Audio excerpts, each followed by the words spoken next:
അസ്സലാമു അലൈക്കും വറഹ്മത്തുള്ളാ.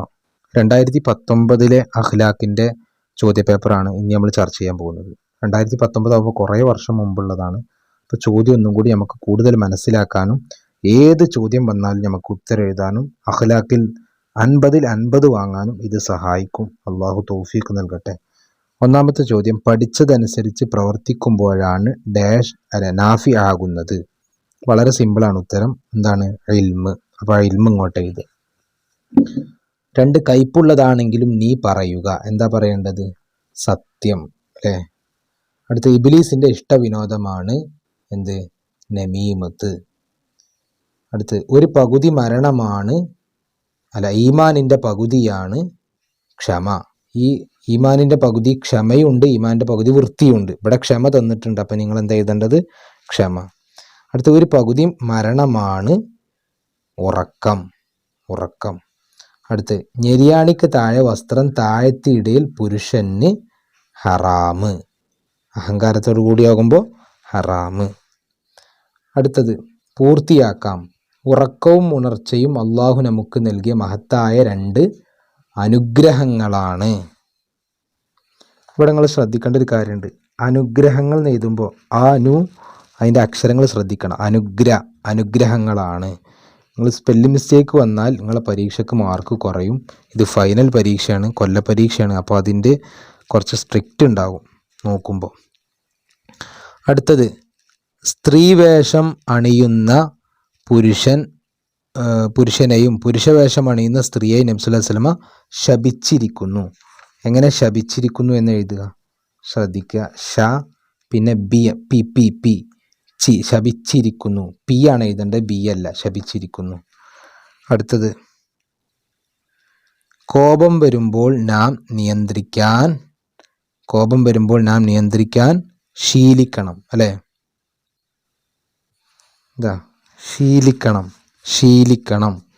ഞാൻ നിയന്ത്രിക്കാൻ ശീലിക്കണം. അടുത്തത്, നാം വിഷമിക്കുമ്പോൾ നമ്മെ സഹായിക്കാനെത്തുന്ന ആളാണ് നമ്മുടെ യഥാർത്ഥ സുഹൃത്ത്. ആ യഥാർത്ഥ സുഹൃത്ത് എന്ന് എങ്ങനെ എഴുതാൻ പഠിക്കണം. കണ്ടോ? യഥാർത്ഥ സുഹൃത്ത്. യഥാർത്ഥ സുഹൃത്ത്. ഇവിടെ 2 ഹാ വരുന്നുണ്ട്. യഥാ എന്ന് പറയുമ്പോൾ ഒരു ഹാ ഉണ്ട്, ഥ എന്ന് പറയുമ്പോൾ ഒരു ഹാ ഉണ്ട്. യഥാർത്ഥ സുഹൃത്ത്. അടുത്തത്, പലരും ചീത്ത സ്വഭാവികളാകുന്നത് ദുഷിച്ച കൂട്ടുകാരെ കൊണ്ടാണ്. കൂട്ടുകാർ എന്നെങ്ങനെ എഴുതുക? കൂട്ടുകാരെ കൊണ്ടാണ്. അക്ഷരം തെറ്റിക്കരുത് ആരും. അടുത്തത്, 2 വീതം എഴുതാം. ഉറക്കത്തിൻ്റെ മര്യാദകൾ. നമ്മൾ എത്രയോ വട്ടം പഠിച്ചതാണ് അല്ലേ? ഉറക്കത്തിൻ്റെ മര്യാദകൾ. ആയത്തുൽ കുർസി ഓതുക, പിന്നെ വുളൂ ചെയ്യുക. അങ്ങനെ 2 ഏതെങ്കിലും 2 എഴുതിയാൽ മതി. അടുത്തത്, ദേഷ്യം അടക്കാനുള്ള മാർഗങ്ങൾ. എന്താണ് ദേഷ്യം അടക്കാനുള്ള മാർഗങ്ങൾ? വുളൂ ചെയ്യുക, നിൽക്കുന്നവനാണെങ്കിൽ ഇരിക്കുക, ഇരിക്കുന്നവനാണെങ്കിൽ കിടക്കുക. അല്ലേ? അടുത്ത, ഭക്ഷണത്തിൻ്റെ മര്യാദകൾ. കൈ 2 കഴുകുക, പിന്നെ ബിസ്മി ചൊല്ലുക, ഇരിക്കുക. അങ്ങനെ കുറേ ഉണ്ട്. ഒക്കെ നമ്മൾ പഠിച്ചതാണ്, അതുകൊണ്ട് ഞാൻ പറയുന്നില്ല. അടുത്ത ചോദ്യം, നല്ല കൂട്ടുകാരുടെ ലക്ഷണങ്ങൾ. നമ്മൾ ശ്രദ്ധിക്കണം. നല്ല കൂട്ടുകാരൻ്റെ ലക്ഷണങ്ങൾ എന്തൊക്കെയാണ്?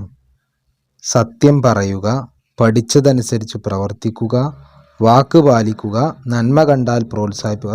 ഇതിൽ നിന്ന് നിങ്ങളൊരു 3 നിർബന്ധമായും പഠിക്കുക. അടുത്ത ചോദ്യം, മൻ ജറ സൗബഹു ഖുലാഅ ലാ യൻദുറുല്ലാഹു ഇലൈഹി യൗമൽ ഖിയാമ. ഇതിൻ്റെ അർത്ഥം എഴുതാനാണ്. അപ്പം 5 മാർക്ക് ഉണ്ട്. അതിൻ്റെ അർത്ഥം കിട്ടുന്ന കുട്ടികൾക്ക് അൽഹംദുലില്ലാ നല്ല മാർക്ക് ഉണ്ടാകും. അർത്ഥം നല്ലോണം പഠിക്കണം നമ്മൾ. മൻ ജറ സൗബഹു ഖുലാഅ എന്താണ് അതിൻ്റെ അർത്ഥം? അഹങ്കാരമായി വസ്ത്രം വലിച്ചഴക്കുന്നവനിലേക്ക് അന്ത്യനാളിൽ അള്ളാഹു നോക്കുകയില്ല.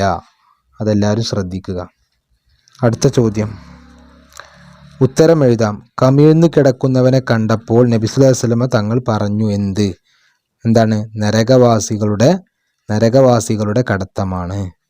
അടുത്തത്, മനസ്സും ശരീരവും ആരോഗ്യമുള്ളതായി തീരാൻ അത്യാവശ്യമാണ് എന്ത്? നമ്മൾ സാധാരണ കേൾക്കാത്ത ഒരു ചോദ്യമാണ് അല്ലേ?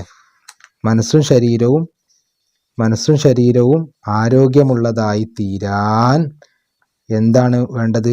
ഉറക്കവും ഉണർച്ചയും. എന്താണ്? ഉറക്കവും ഉണർച്ചയും. അവ അത്യാവശ്യമാണെന്ന് പറഞ്ഞാൽ ഉറക്കവും ഉണർച്ചയും അത്യാവശ്യമാണ്. അടുത്തത്, മുത്ത് നബി സല്ലല്ലാഹു അലൈഹി വസല്ലമ തങ്ങളുടെ മിഅ്റാജ് യാത്രയിൽ നബി തങ്ങൾ കണ്ട ഭീകരമായ കാഴ്ച 2 വരിയിൽ ചുരുക്കി വിവരിക്കുക. 5 മാർക്കിൻ്റെ ചോദ്യമാണിത്.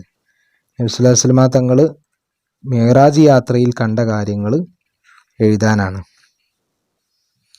ചെമ്പിൻ്റെ നഖങ്ങളുള്ള ഒരു കൂട്ടം ആളുകൾ അവരുടെ മുഖങ്ങളും നെഞ്ചുകളും അതുകൊണ്ട് മാന്തി പിളർത്തിക്കൊണ്ടിരിക്കുന്നു. ആരായിരുന്നു അവർ? ഇവർ ആരാണെന്ന് നബി സല്ലല്ലാഹു അലൈഹി വസല്ലം ജിബ്രീൽ അലൈഹിസ്സലാമിനോട് ചോദിച്ചു. ഇവർ ഗീബത്ത് പറയുന്നവരാകുന്നു എന്ന് ജിബ്രീൽ അലൈഹിസ്സലാം മറുപടി പറഞ്ഞു. അപ്പം ജിബ്രീൽ അലൈഹിസ്സലാം എന്താ മറുപടി പറഞ്ഞത്? ഗീബത്ത് പറയുന്നവരായിരുന്നു. അതും കൂടി അവിടെ മനസ്സിലാക്കി വെക്കുക. അടുത്ത ചോദ്യം വ്യക്തമാക്കാം. നമീമത്ത് എന്നാൽ എന്ത്? അതുപോലെ ഗീബത്ത് എന്നാൽ എന്ത്? അപ്പോൾ നമ്മൾ നമീമത്തിൻ്റെ വെറും ഭാഷാർത്ഥം ഏഷണി എന്ന് മാത്രം എഴുതിയാൽ നിങ്ങൾക്ക് അവിടെ മാർക്ക് കിട്ടൂല.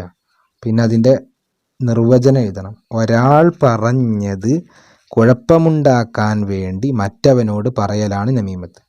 ഇവിടെ ഇതിൻ്റെ അക്ഷരം ശ്രദ്ധിക്കുക. കുഴപ്പമുണ്ടാക്കാൻ, പറഞ്ഞത്, ഇതിൻ്റെ അക്ഷരം ശ്രദ്ധിക്കുക. മറ്റവനോട്, ഇതൊക്കെയാണ് ശ്രദ്ധിക്കേണ്ടത്. അടുത്തത് ഗീബത്ത് എന്നാൽ എന്ത്? എന്താണ് ഗീബത്ത് എന്ന് പറഞ്ഞാൽ? തൻ്റെ സഹോദരന് ഇഷ്ടമില്ലാത്തത് പറയൽ, അതാണ് ഗീബത്ത്. തൻ്റെ സഹോദരന് ഇഷ്ടമില്ലാത്തത് പറയൽ. അടുത്ത ലാസ്റ്റ് ചോദ്യം, പുരുഷന് സുന്നത്തുള്ള വേഷവിധാനം. 2 മാർക്കിൻ്റെ ചോദ്യമാണ്. പുരുഷന് സുന്നത്തുള്ളത് വെള്ള വസ്ത്രം, തലപ്പാവ്, ഖമീസ്. അപ്പോൾ ഇൻഷാ അല്ലാഹ് എല്ലാവർക്കും നല്ല മാർക്ക് നേരട്ടെ. അല്ലാഹു തൗഫീഖ് നൽകട്ടെ. അസ്സലാമു അലൈക്കും വറഹ്മത്തുള്ളാഹി.